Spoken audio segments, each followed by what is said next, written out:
It's time to deliver. It's time to start showing some results. But here's the sad reality after 3 years of Justin Trudeau. Never has a politician boasted so loudly and spent so much to achieve so little. Justin Trudeau promised that he would only borrow $10 billion a year. This year's deficit is $18 billion. Justin Trudeau is failing to balance the budget by 2019 as he promised, ensuring that future generations of Canadians will have more and more debt to pay back. And finally, Justin Trudeau promised he would spend money on infrastructure that would grow the economy over the long term. But the reality is that infrastructure investments are actually being cut. Things like roads and bridges, ports and highways.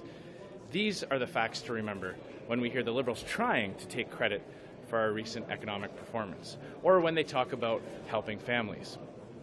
This increase comes from the end of tax credits for kids' sports and arts programs, from slashed TFSA limits, from the end of income splitting for families, from a carbon tax, and higher payroll taxes. This is in sharp relief to the promises the Liberals made to Canadians. Promises to provide relief, promises to help the middle class, promises that he has not only failed to keep, but failed to properly manage his budget for. This is why we can't trust Justin Trudeau when he talks about helping families or reducing taxes. What he gives with one hand, he takes more with the other. We know that Justin Trudeau is raising taxes on local businesses that have been under constant attack from this Prime Minister since last summer. The Liberals are asking, always asking, more and more from Canadians.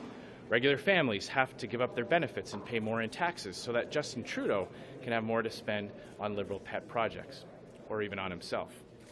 Shockingly, the Prime Minister found $2 billion to foreign affairs, but told Canadian veterans that they are asking for too much.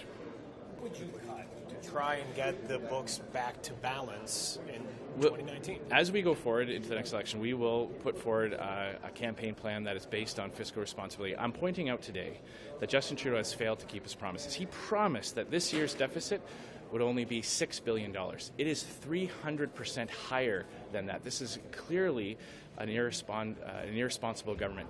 In addition, there's no contingency for what happens if NAFTA hits the rocks. So not only have they failed to manage their budget in terms of their deficit promises, but there are actually things in here that they should be having contingency for that they're not. What do you think of the budget to compensate for the tax cuts in the U.S.? Are you concerned about that? I'm very concerned at the competitiveness of our economy. At the same time that NAFTA is under threat, we have the Prime Minister speaking to millionaires at a ski resort in Europe, bragging about the fact that he's not going to do anything to keep our economy competitive. We've seen billions of dollars of investment leave the country, not just in the natural resource sector, but in many different sectors. Those are real jobs that go offshore when we don't keep our country competitive.